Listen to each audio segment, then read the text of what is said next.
பறவைகளோட உலகம் ரொம்ப அழகானது. அதுவும் கிளிகள் சொல்லவே வேண்டாம். நான் முத்துப்பாண்டி தனலட்சுமியும் டெய்லி இங்க இருந்து தான் பார்த்துட்டு இருக்கேன். நீங்களும் என் கூட சேர்ந்து பாருங்க.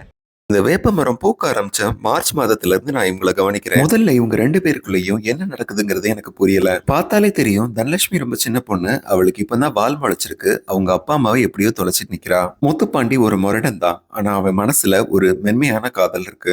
தனலட்சுமியை இலைகளுக்கு பின்னாடி இருந்து மறைஞ்சு மறைஞ்சு பாக்குறதும், மெதுவா அவளுக்கு பின்னாடி இருந்து அணுக முயற்சிக்கும் போது அதுக்குள்ள அத கவனிச்சு அவ பறந்து போனதும் அவ முகத்துல தெரிகிற ஏமாற்றத்தையும் பாக்குறதுக்கு அவ்வளவு அழகா இருக்கு. இன்னொரு கட்டத்துல வலுக்கட்டாயமா அவளோட கண்ணத்தை திருப்பி முரட்டுத்தனமா தன்னோட காதல சொல்றான். குழந்தைத்தனம் மாறாம இருக்கிற தனலட்சுமிக்கு இன்னும் சாப்பிட தெரியலன்னு நினைக்கிறேன்.